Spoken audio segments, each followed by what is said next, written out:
kepada kitab Tarikul karangan Syekh Barquli. Menyatakan bahawa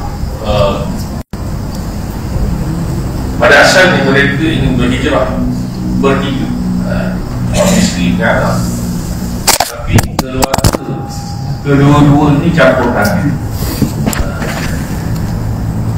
Keluarga kedua-dua ini campur tangan dan mereka menahan Ummu Salamah.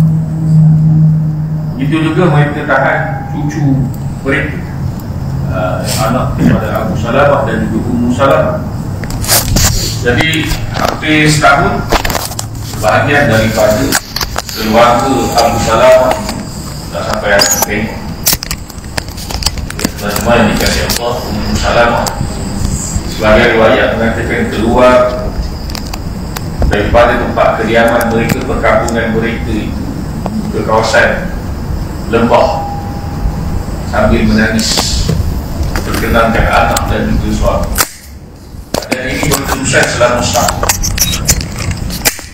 Jadi bila dah habis setahun itu, sebahagian daripada ipar-duai Ummu Salamah ini kesian. Jadi bila kesian, mereka pakai tak apalah, kalau kau nak pergi dengan suami kau pergi. Jadi dan dikembalikan anak mereka kepada Ummu Salamah. Dan Ummu Salamah pun bergerak berjalan beratus-ratus kilometer daripada kota Mekah ataupun kawasan sekitar, sehinggalah sampai ke Kuba. Dan kita sebut dalam kuliah yang lalu bahawa Ummu Salamah dalam perjalanan itu ada seorang lelaki daripada kaum Quraisy yang melihat Ummu Salamah serta anak, yaitu Uthman bin Talha bin Abi Talha. Jadi setelah sampai ke Kuba itu, dia beritahu suami kau di sini, dia kata Madinah. Jadi bertemu lah. Tapi riwayat itu tak sebut bertemu. Dia kata Summan Sarfa Radiyan ila Makkah. Dia yang menemani itu tengok dia macam dah okey lah. Dia pun kata balik menuju ke beratus-ratus kilometer. Itulah kesukaran Ummu Salamah dalam berhijrah. Antara kisah lain yang tak disebut oleh Dr. Muhammad Syarif Ramadan Al-Tuti, tapi ada dalam kitab Rahibul Mahdud. Kata Syekh Barquli, walama arada Suhaib al-hijrah, seorang sahabat bernama Suhaib ingin berhijrah. Qala lahu kuffar Quraisy, orang-orang kafir Quraisy itu berkata kepada Suhaib, ataitana su'lukan haqirah, ataitana, engkau datang kepada kami wahai Suhaib dalam keadaan bagaimana? Su'lukan, teman-teman yang dikasih Allah, kadang-kadang manusia ini kalau penyanyi buat syairun su'luk, penyanyi yang ada datang kafilah tentu dia tahan di samping, itu syairun su'luk, penyanyi penyamun hidup dalam buruan, di buru daun. Su'luk di sini maknanya fakiran yang hidden. Sebahagian daripada kufar kata kau datang dulu kami dalam keadaan kau itu hidden keadaan kau, apa kerana kau begitu. Maka surah maluka indana, kau duduk dengan kami, maka surah maka menjadi banyak maluka harta kau indana bersama dengan kami. Duduk kami kau jadi gaji. Wabalan dan badalkan, musyrikin Quraisy kata kau dapat, kau capai apa yang kau telah capai sebab duduk kan. Summa turidu an takhruja bi balika wa nafsik, kemudian kau nak keluar yang ini daripada kota Mekah ini, bawa harta kau dan bawa sekali diri kau. Tadi dia ikut soal Lepas kata orang musyrikin Quraisy itu wallah la yakuna. Demi Tuhan itu takkan berlaku. Kau jangan haraplah kau boleh keluar. Bawa diri kau dan juga harta-harta kau. Jadi dalam kondisi ini teman-teman dikasih Allah riwayat menyatakan bahawa faqala lahum Suhaib. Suhaib berkata, "Ara'aytum in ja'altu lakum mali atakhluqna syarri." Apa pandangan kamu, kata Suhaib, in ja'altu lakum mali, kalau aku jadikan bagi kamu semua harta,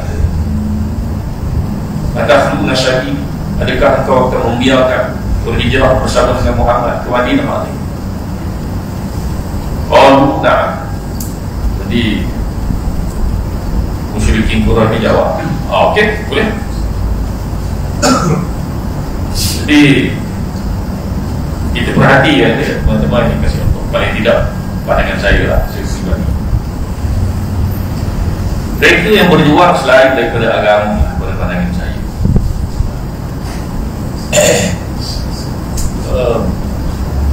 Prinsipnya aku kata kalau orang berjuang atas dasar agama, kalau tak faham agama itu betul, prinsip aku juga. Moga-moga kita ini tak masuk dalam golongan itu. Jadi satu keperluan kita untuk memahami agama ini dengan kefahaman yang mendalam, dan berpegang dengan agama ini, berpegang sungguh-sungguh sebagaimana Suhaib di sini. Maksud saya teman-teman dikasih Allah, dalam contoh ataupun riwayat yang dibawa oleh Syekh Mubarak Furi,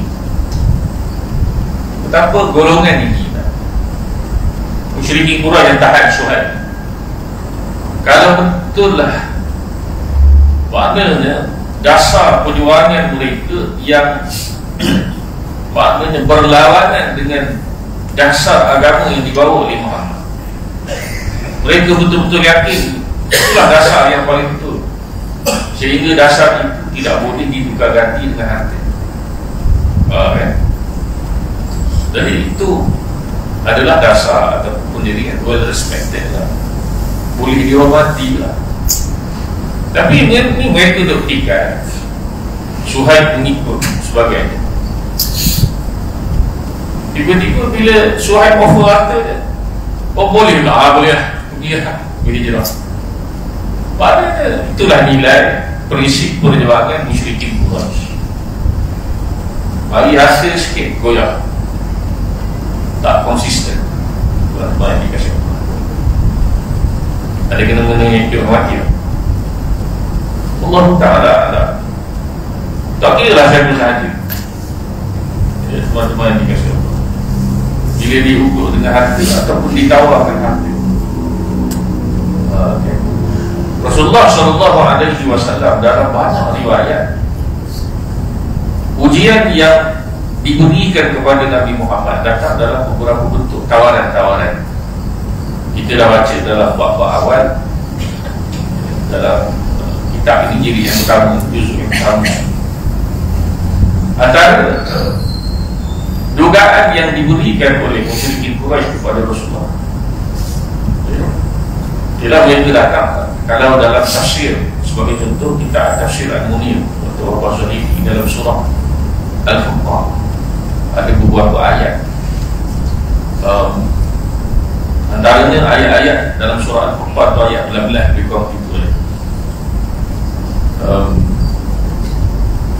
Orang musyrikin Quraisy dirakamkan oleh ayat-ayat dalam surah Al-Furqan. Musyrikin Quraisy ini katalah, macam mana, kenapa tak diturunkan bersama dengan Nabi di malaikat di langit yang membenarkan dakwah dia, ataupun mengapa tak ada bersama dengan Nabi Muhammad jannah, dia kata jannah apa dia, kebun. Mari hadar Rasul ya'kul ta'am wa yamshi fil aswaq. Kenapa dengan Rasul pakai pakaian tadi untuk berjalan di pasar? Persoalan ini, pertanyaan ini, kalau dalam riwayat ataupun sabab nuzul ayat tersebut, Dia bermula begini. Lebih kurang dalam beberapa bulan, pemimpin-pemimpin Quran datang jumpa Nabi, minta Nabi stop buat kerja dakwah. Lalu mengcover beberapa tawaran. Sama macam Suhaib ini lah, tapi Suhaib ni dan tawar mereka lah untuk dilepaskan, dan mereka tewas dengan harta. Mereka memuji Nabi dengan tawaran harta, tapi Nabi mengajar mereka bahawa perjuangan ini bukan kerana harta. Jadi mereka datang, dalam sebagian tafsir sebut, mereka datang, antaranya mereka tawarkan harta. Kalau kau nak harta, jamaah ulaka, kami himpunkan harta-harta untuk kau. Kalau engkau nak jadi ketua, sahabat Sayyidana, kau betul itulah, kami akan jadikan engkau ketua.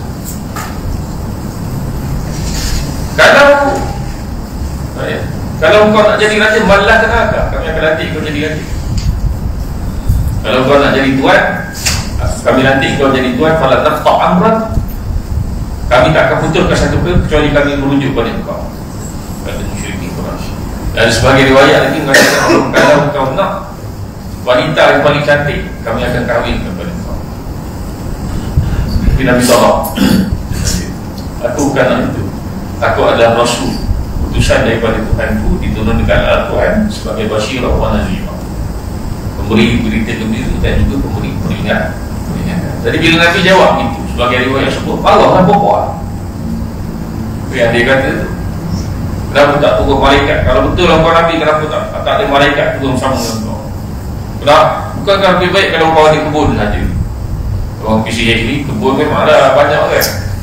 Kalau dia pada pasir kebun, mahal lah tuan-tuan. Kena faham itu. Kan? Ada kat Mantin, kat Padang sini lah sorry. Kebun sini kan. Kalau kita duduk sini, mungkin ada kebun tempat lain. Kita rasa biasa. Tapi kalau kita jenis orang duduk kat padang pasir, nak cari kebun kat mana? Jadi mereka menganggap kebun itu satu benda yang luxury. Jadi kena faham. Kenapa tak ada kebun? Sebab apa? Tak payahlah pergi pasar beli barang keperluan sebagaimana kami beli barang keperluan. Dalam sebahagian ayat menyebut begitu. Itulah mentaliti musyrikin Quraisy. Mentaliti kebendaan. Semua benda diukur dengan benda. Semua benda diukur dengan harta, duit. Nabi ajar kita tidak begitu. Nabi ajar kita tidak begitu. Manalah kalau ada umat Nabi Muhammad melihat asyaraf, keagungan, al-karam, kemuliaan itu dengan berapa banyak harta dia ada, berapa gaji dia, apa title kemasyarakatan dia, jamaah sekolah, atau apa title akademik dia. Kalau ada orang berfikiran begini, dia sama duduk dengan musyrikin Quraisy. Bukan dari segi akidahnya, kan cepat nak kata ustaz, kata dia tak apa je, dah macam itu. Orang kita ni buat tu cepat dia faham. Wajah syafaat atau persamaannya dari sudut kayu ukur ke kemuliaan itu, teman-teman yang dikasih. Musyrikin Quraisy dalam riwayat ini bila Suhaib bagi kamu nak suruh ambil, ambil. Terus cari pendirian mereka yang buya-buya marah tadi, okey tak apalah kau dia, yang penting ambil dapat harta.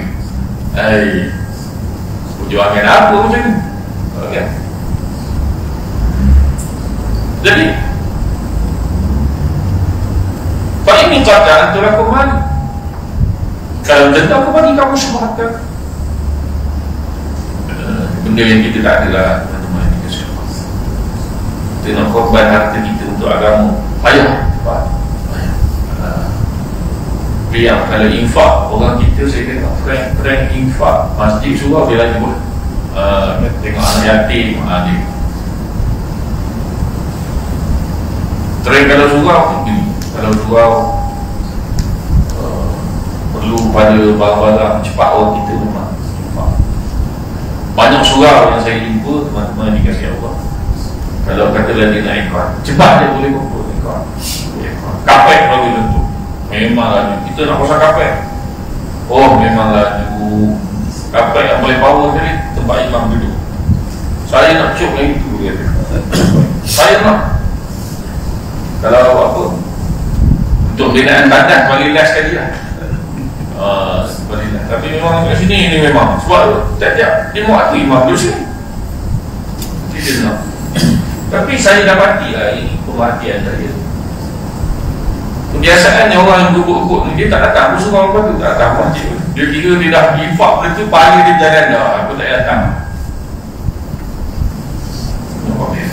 Tak pamer boleh. Banyak hadis-hadis Nabi yang menjemput supaya datang masjid. Datang juga. Dia teliti orang kita kita. Jadi, buat ikon je. Batang dia tak nampak. Dia kira dia dah wakilkan diri dia agaknya lah. Dia wakilkan ikon kepada dia. Apa dah begitu 5,000. So dia 5 horsepower kalau dia contoh lah. 5 HP ada 5,000 pitch kan. Dia kurang dulu. Batang dia tak nampak tu lah. Dah pindah balik ada je tu. Tak nampak dia pakai kereta. Tapi tak ada. Infak tu bagus lah. Tapi lebih bagus kalau dia datang lagi sekali. Macam-macam ni. Tapi mentaliti orang kita ramai kan. Kalau kita minta sumbangan, dia memang laju lah. Memang laju. Tapi nak bagi itu tak apa laju. Jadi kita nak tambah kebaikan. Kalau boleh istiqamah datang hadir, mau dimarah hadir pusat. Yang dibuat oleh sahabat-sahabat Nabi. Sahabat-sahabat Nabi bila infak Nabi sebut kata, ada sebahagian hadis yang asraja sarajan bila siapa yang menyalakan satu lampu di rumah Allah Ta'ala akan bagilah kedudukan dia begitu. Sahabat-sahabat itu bukan dengan okey aku bagi lampu lepas tu tak datang. Mereka buat balik berjemaah sekali dengan Rasulullah SAW.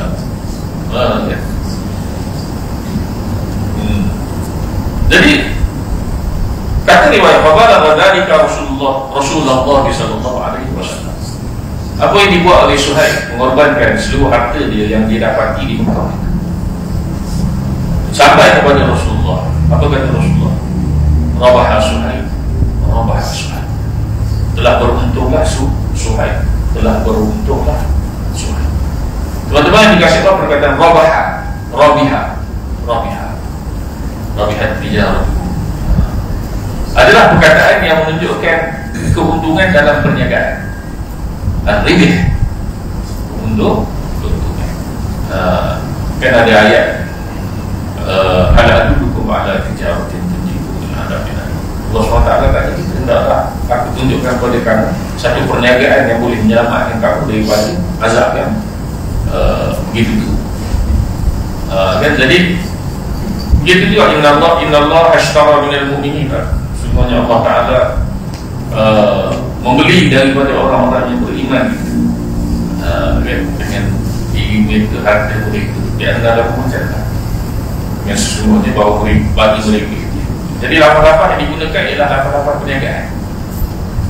Sebab ada yang kata kenapa begitu. Musyrikin Quraisy adalah majoritinya adalah yang dulu kau majoritinya pakar Rabiha beruntunglah. Itu satu riwayat yang mengasih Allah. Kita kembali kepada kitab Fiqh Sirah. Kata Dr. Muhammad Sani Ramadan Al-Bukhari, kata terjemahannya, para sahabat Rasulullah SAW sekalian berhijrah bersembunyi-sembunyian. Itu terjemahannya, bersembunyi-sembunyian, kecuali Umar bin Al-Khattab radhiyallahu ta'ala anhu, seorang yang keluar secara terang-terangan.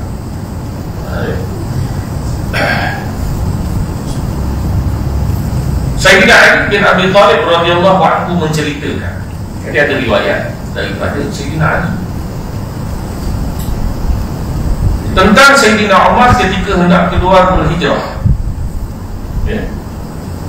Apa yang dibuat oleh Sayyidina Umar ialah beliau membawa pedang, panah. Ada riwayat yahmilu sayfahu, dia bawa pedang dia, kemudian dia bawa busur dia, dan juga anak-anak panah, dan juga tongkatnya dibawa, berjalan menuju ke Kaabah. Jadi Sayyidina Umar di mana kuat Quraisy berada di tengah-tengah halaman. Jadi mana tengah Kaabah adalah pokok musyrikin Quraisy, politikus musyrikin Quraisy. Politikus ada politik, bukan tikus. Ada politik, pemikir Quraisy. seperti Abu Sufyan bagi saya politician lah, kalau macam Al-As bin Wa'il kalau dibentuk ni semua musuh-musuh Rasulullah. Rasulullah tak nak musuh dengan dia orang, tapi dia orang declare Rasulullah musuh. Kalau Al-As bin Wa'il ni musuh Rasulullah, tapi dia bukan spesies jenis pemikir. Dia jenis orang apa, jadi macam mana, jenis ikat lidah, jadi muka tak tahu malu. Yang ini bahaya juga. Orang yang benci kita kan, dia serang dari segi komunikasi dan psikologi. Tapi ada satu lagi orang, ialah orang yang bagaimana depan kita dia kan? Malam kita sebahagian musyrikin Quraisy jeli Rasulullah, ada buat memik muka kan, benci sangat pada Rasulullah. Sebahagian musuh Rasulullah tidak begitu. Gentleman, dia nak minta usaha, tapi belakang Rasulullah dia lah mastermind. Kita buat macam kita tuduh dia macam ni, kita buat macam ni, kita organize macam ni. Ini ada beberapa orang mastermind kita sekarang. Kombinasi kedua-duanya tak ada orang lain. Abu Jahal semua ada lebih.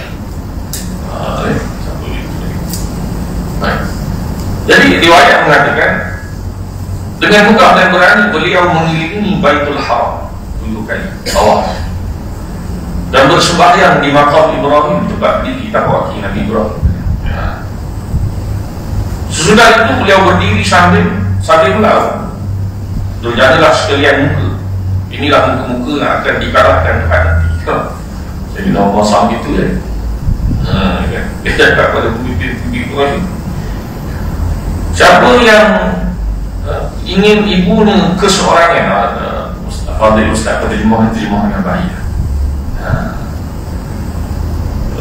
Ada sebahagian terjemah dia kata siapa yang ingin ibunya menjadi janda, begitu.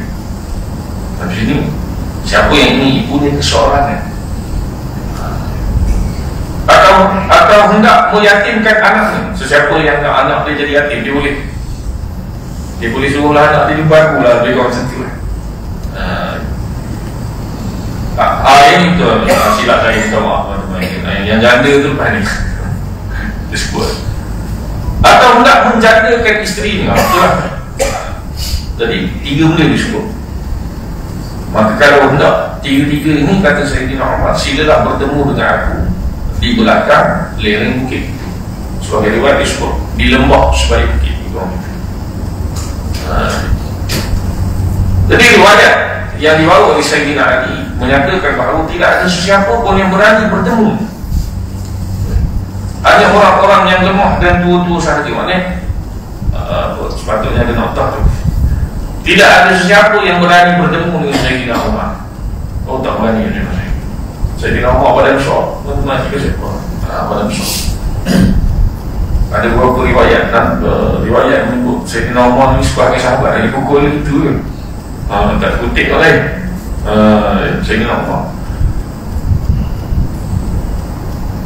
Umar ada riwayat bila melalui satu jalan, syaitan nak pergi lalu jalan tu. Kita syaitan lalu jalan tu, kita tak berani lalu jalan tu.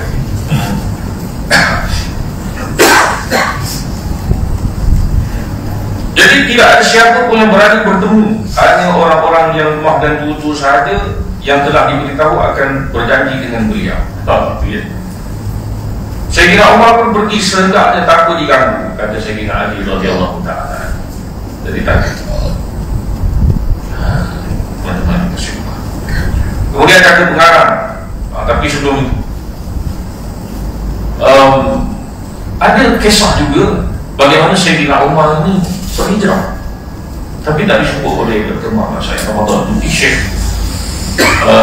Mubarak dia disebut.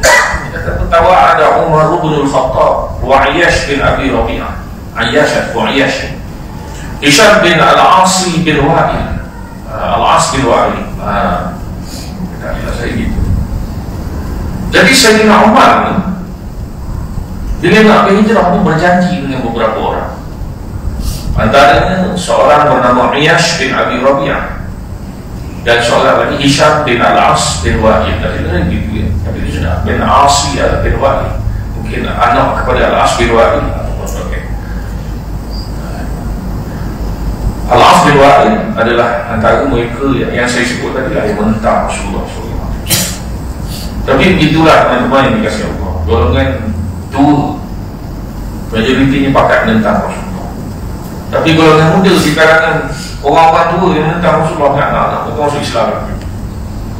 Kalau betul dari sini Al-As bin Wa'il, tapi di sini Al-Asi bin Wa'il, Sofia Al-As bin Wa'il, tapi ya disebut di sini anaknya Hisham bin Al-As bin Wa'il. Begitu juga Al-Walid bin Al-Mughirah menentang Rasulullah, tapi anaknya masuk Islam, Khalid bin Al-Walid. Adik-adik itu Uthman bin Affan. Tak silap saya, abangnya juga macam itu, tak masuk Islam. Minta maaf kalau saya silap, tapi dalam sebagai riwayat sebut begitu. Sayyidina Uthman itu menerima tribulasi daripada keluarga bila dia masuk Islam. Bagaimana insya-Allah. Jadi mereka ini berjanji maudi'an yusbihuna indah summa yuhajiruna ila Madinah. Esok pagi kita nak jumpa satu tempat, kita nak hijrah bersama-sama bergerak ke Madinah. Jadi kata riwayat fajtama Umar wa Iyash. Jadi bila jumpa pagi esok, dua orang dia datang, Umar bin Al-Khattab dan juga Iyash bin Abi Rabi'ah. Waktu kisah Umar Hisham dia tak dapat pergi, dia ditahan. Anak Al-As bin Wa'il dia ditahan. Walamma qadima al-Madinah wa nazala bi Quba. Ketika mana mereka nak sampai ke Madinah itu, dan nak berhenti di Quba, kawasan yang kita tahu tu lah, nak berhenti di situ. Rupa-rupanya qadima Abu Jahal wa akhuhu Al-Harith ila Iyash. Abu Jahal dan kalau di sini saudara Abu Jahal namanya Al-Harith datang, rupanya sampai juga di Quba. Lalu berjumpa dengan Iyash. Dan riwayat ini mengatakan bahawa mereka itu mempunyai ibu yang sama, tiga orang, Abu Jahal, Al-Harith dan juga Iyash. Faqala lahum, jadi yang dua orang itu katalah pada Iyash, innahum maka qad nadarat alla yamussa ra'sa misbun. Yang dua orang itu maka telah bernazar dia takkan sikat rambut, maka takkan sikat rambut. Wala tastadillu bi syamsin, dia takkan berteduh ataupun dia takkan ambil sesuatu untuk memayungi dia daripada cahaya matahari. Ayat kampung muda ni dia nak duduk tengah panas sentiasa. Gitu. Ayat kampung lagi, mau kau nak sikat rambut, mau kau nak duduk tengah panas. Begitu. Jadi kalau larang, kenapa begitu? Hatta tarak. Yang dua orang ni begitu lah, dia akan buat begitu sehingga dia nak tengok kau. Kerana dia tengok kau, barulah dia akan sikat rambut, barulah dia duduk. Faraqalah. Jadi ia yang begitu tengok, ibu ni mau macam tu hati, jadi lembut hati, tak sampai hati. Jadi Umar bin Al-Khattab nasihatlah pada Iyash. Dia kata apa? Ya Iyash, annahu wallahi in yuriduka al-qawm illa liyuftinunaka an dinika fahdharhum. Sayyidina Umar dengan tegas kata, wahai Iyash, sesungguhnya demi Allah, ni kaum kau yang datang ni tidaklah mereka inginkan kecuali menguji engkau ataupun menimbulkan fitnah pada agama engkau. Berhati-hatilah dengan mereka, kata Sayyidina Umar. Dan nanti kata dia, janganlah mereka ngetok ni. Fahdharhum. Kata Sayyidina Umar kata, fa wallahi law ada ummaka al-qumman lam tashabat. Demi Allah, Sayyidina Umar kata, kalaulah ada kutu mengganggu ataupun menyakiti mak kau, maknanya kutu paling, mesti mak kau apa? Sikat rambut punya, kata Sayyidina Umar. Sebab hujah ni orang dia kata mak kau tak nak sikat rambut. Mungkin ada orang kata apa hal pun dah, apa besar sangat pun buat. Nanti sahabat-sahabat suruh rumah tak payah sikat rambut. Nak tidur mana orang ni? Tidur bawah dia balik atas. Tak kan? Jadi begitu, tidak menjaga kebersihan diri mana. Jadi Sayyidina Umar kata, demi Allah, kalau ada kutu kacau dia sikat rambut punya, kata Sayyidina Umar. Walau kan istadda harb Makkah astaghallat. Demi Allah juga, kalaulah kepanasan bumi Mekah itu memadamkan ibu kau, pasti dia akan bernaung, berteduh di mana-mana, kata Sayyidina Umar. Sayyidina Umar mendengar, dia takutlah. Ini terbaiklah apa semua ni. Berkonsult pula. Tapi riwayat mengatakan yes tak, dia tak dengar Sayyidina Umar. Fa'abah, dia tak. Illa al-furuj ma'ahumah, kecuali dia nak ikut dua orang tadi tu, Abu Jahal Al-Harith. Ini kita jangan dengar orang cerita ni. Kita dengar Umar berhijrah, nak keluar tak ada orang ada, gitu. Tapi rupanya ada cerita lain, hijrah mereka yang berhijrah bersama dengan Sayyidina Umar bin Al-Khattab. Jadi Iyas ini dia nak balik agar juga liyadir khasama umur, agar sumpah ibu dia itu terbatal. Ibu dia menazar kan. Jadi bila nampak dia, tak perlulah ibu dia buat benda-benda itu, ataupun ibu dia tak payahlah bayar kafarah nazar. Adat orang Quraisy kan. Bapa dalam rumah amma idza fa'alta ma fa'alta fakhudna. Kalau kau nak buat benda, kau nak buat, ambil unta aku ni, kata Sayyidina Umar. Ini fa'innaha naqatun najibatun nadu. Unta aku ni unta yang hijau dan jinak. Falzim dhahraha, duduklah di belakang dia. Fa in rabaka minal qawm raibun fanju 'alaiha. Kalau kau ragu dengan yang orang, maka gunalah unta aku ni, selamat dari kau. Saya kena Sayyidina Umar. Fa kharaja 'alaiha ma'ahuma, maka naiklah ayah sini atas unta itu, ikutlah orang. Ikut hatta idza kanu bi ba'd tariq, sehinggalah sampai sebahagian jalan, tengah jalan. Abu Jahal kata, Abu Jahal kata, ya benar. Tengoklah teman-teman dikasih Allah, Abu Jahal musuh. Tapi bila jumpa di Kubah, jumpa Umar, tak ada Umar nak belasah pun, tak ada. Muslim, orang Islam gitu. Dia datang nak jumpa dia, okay, profesional lah nak jumpa saudara kau, okay, jumpa saudara kau. Itu dia.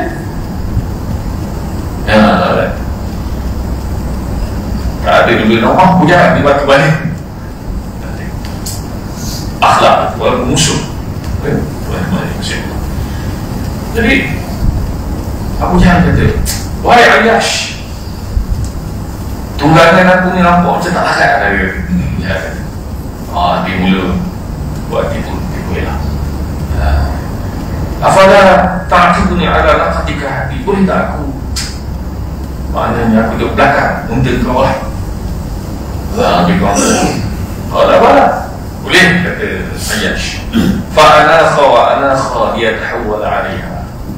Jadi tu lah, unta dan tunggangan kedua itu penting. Untuk kononnya nak bertukar tempat. Falamma stawa bil ard adu alaihi fa'awfaqa wa rafaqa. Riwayat mengatakan apabila dua-dua dah tua, apa yang dibuat? Yang dua orang ni tangkap Ayyash, tangkap fa'awfaqa wa rafaqa, lalu ikan pegang kuat ikan. Summa dakhala bihi Makkah naharan,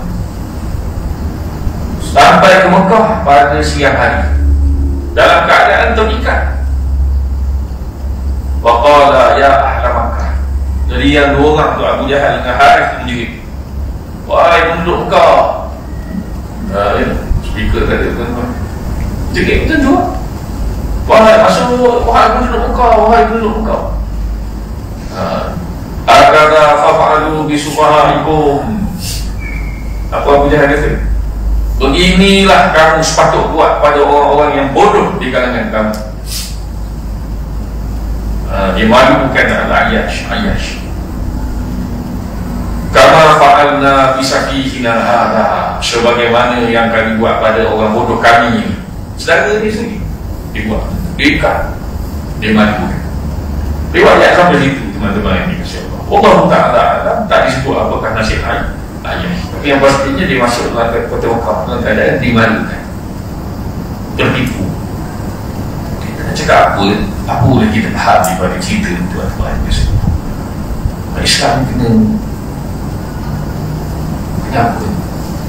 kena istiqamah dengan agama.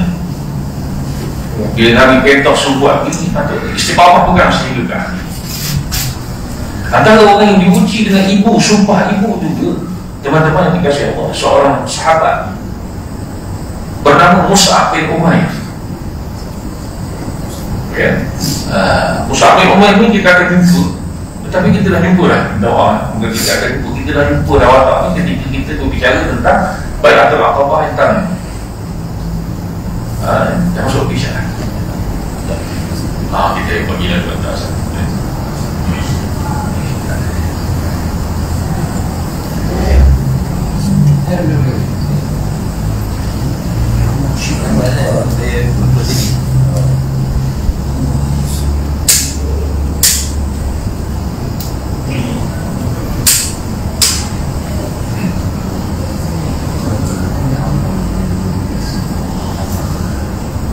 Allahu Akbar. Allahu Akbar. Allahu Akbar.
Bagi ulasan dia kata Hadhihi thalathatu namadhij, inilah 3 contoh perbuatan ialah para sahabat berhijrah tu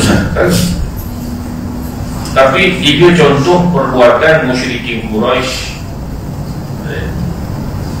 lakukan kepada mereka yang ingin berhijrah. Kalau mereka tahu 3 tu apa? Yang Ummu Salamah ditahan, kemudian Suhaib, Sayyidina Umar, ada orang berani buat apa, dan satu lagi teman-teman yang dikasih Allah, satu Ayyash. Itulah. Jadi akan tetapi kata Syekh Barakuri, ma'a kulli dzalika kharaja an-nasu arsala yatba'u ba'dhum ba'd. Dari manusia keluar tetap walaupun menghadapi tribulasi itu, kerana arahan hijrah ini daripada Allah dan Rasul. Dari mereka keluar hijrah, meninggalkan harta mereka dan juga partai mereka. Tentu ya, balik kepada kitab Al-Muslim. Sama juga ulasan Dr. Muhammad Syahid Ramadan Al-Luti, kata beliau, kemudian orang Islam yang lain pun ikut berhijrah ke Madinah. Yang tinggal di Makkah hanyalah Rasulullah SAW, Abu Bakar dan juga Sayyidina Ali. Atau ada juga yang masih tinggal, mereka-mereka yang diseksa dalam kurungan, ditahan, atau yang sakit yang tidak berdaya untuk keluar. Orang tua tak ada kemampuan. Tuan-tuan yang dikasihi Allah, bila kita baca hijrah ni, kita kadang-kadang bila mari hijrah tu dengar macam orang mari hijrah, gitu je lah. Tapi teman-teman yang dikasihi Allah, penghayatan ilmu kena tahu. Kalau ayat kampung bagi sedar sikit, kita ni kena sedar diri sikit je. Islam sampai kita dengan diorang ni lah. Susahnya mereka, darah mereka, nyawa mereka, terpisahnya mereka daripada anak-anak, daripada suami. Kita ni tak ada apa, mana ada pisah apa-apa, pisah dengan seorang masjid je kita ni. Tak sampai-sampai untuk seorang, sisi seorang, tak sampai-sampai ke masjid juga. Kereta 4 tayang, ada 2-3 biji kat rumah. Payahnya lah nak istiqamah 5 kali dah sehari. Itu dia. Itulah kita. Katalah pokok ni mana sahabat-sahabat ni tanya kita kepada masyarakat, kamu dapat Islam, aku susah payah kau buat apa? Yang pasti Allah Ta'ala tanya. Yang pasti Allah Ta'ala tanya. Dalam bab tanya banyak soalan yang mampu jawab. Tidak.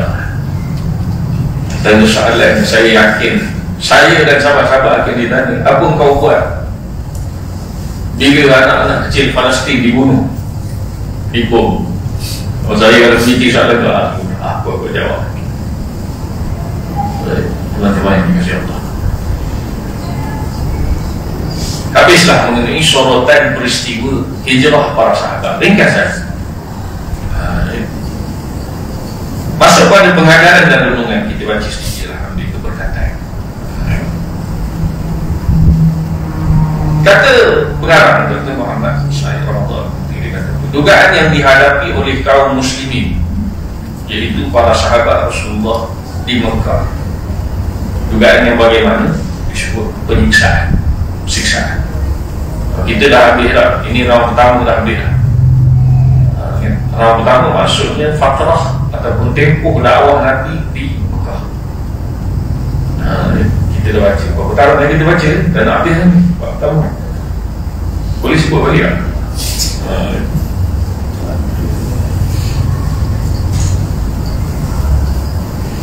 Cerita Hindustan, tengok tahun 50-an, 60-an, boleh ingat lagi. Sanggam, boleh ingat, kita ada cerita. Lagu, buatan, kan? Sirah Nabi kena ingat lah, teman-teman nanti kasih Allah. Kena ingat. Dan kena faham. Pengarang ni dia namakan fiqhu, kefahaman. Jadi bukan sekadar kita ingat, tapi kita ni level dah ingat ke tempat. Kan kronologi, apatah lagi kefahaman itu yang paling penting. Jadi apa yang dilalui oleh para sahabat ini penyiksaan, disebut Sebut hamun, cercaan maknanya. Cercaan. Dan celaan yang dilemparkan oleh kaum musyrikin. Itu sepanjang 13 tahun pertama dakwah Rasulullah dan yang dilalui oleh Rasulullah dan juga para sahabat 13 tahun. Dan bila mereka diberi keizinan berhijrah, maka satu dugaan yang lain dulu, daripada satu dugaan kepada satu dugaan, semua dugaan. Nabi ada hadis sahih, Nabi sebut khairul quruni qarni, sebaik-baik kurun adalah kurun aku. Jadi maksud apa? Nah, pada ayat Nabi dan para sahabat itu adalah kurun yang terbaik. Tapi kita kena fikir sebab apa mereka terbaik. Jadi kalau mereka ditarbiyah oleh Nabi dengan kondisi yang sukar begini, suatu mereka hebat. Ada Mat Saleh dalam TikTok, mungkin saya pernah sebut pada sahabat, dia buat satu kata-kata lah. Dia kata saya tak apa bahasa Inggeris lah, boleh saya faham lah, boleh lah walaupun tak ada baris. Dia sebut situasi yang sukar melahirkan pemuda-pemuda yang kuat. Situasi yang sukar ataupun kehidupan yang sukar melahirkan pemuda-pemuda, manusia-manusia yang kuat. Manusia-manusia yang kuat akan melahirkan kehidupan yang senang. Kehidupan yang senang akan melahirkan manusia-manusia yang lembut dan lemah. Manusia yang lembut dan lemah akan melahirkan kehidupan yang lemah. Ada jadi gitu lah putaran. Sahabat-sahabat itu masa muda remaja itu mana ada gadget-gadget tak? Main, mandi dengan selokan. Tadi masa habis sekolah rendah sahabat-sahabat, kalau dah boleh main layar depan rumah, masuk dalam hutan belakang rumah. Bila dah tu ni sikit kerja aku masuk dalam tu, ada ular, ada kucing. Bukan kucing apa? Kucing hutan. Harimau akar semua ada belakang rumah. Tapi main gayut seorang-seorang dalam tu. Kadang-kadang ajak kawan-kawan. Anak kita sekarang ni main apa? Cucu kita sekarang ni main tablet. Balik sekolah buka tablet, kunci pintu, duduk dalam tu main PUBG lah, PUBG lah, apa-apa tak. Itulah tu ni mereka. Tapi mereka jawab balik, mana ada sungai kat sini, ayah kena balik kita kan. Mana hutan lepas tu nak main layar macam mana ustaz? Apa? Ayah kata jalan sempit, dia balas balik lah. Suruh duduk buat kerja rumah sikit, wah belum lah, itulah ini. Kita dulu belasah dengan mak mengayah kan, gitu. Para sahabat itu melalui madrasah ujian teman-teman dalam kehidupan. Sebab itu mereka kuat. Selepas kewafatan Rasulullah, mereka diuji lagi. Diuji dengan kekayaan. Dan harta melimpah ruah, hasil daripada pembukaan kota-kota yang dipelopori oleh para khulafa, khususnya pada zaman Sayyidina Umar. Kalau kita baca sirah Sayyidina Umar, ada riwayat yang mengatakan harta rampasan perang dilonggokkan di hadapan Masjid Nabi untuk tempoh beberapa hari, tak ada seorang sentuh. Sampai Sayyidina Umar kata, pelik umat Nabi Muhammad, cubalah rezeki surau, longgok sikit harta lepas itu bangga.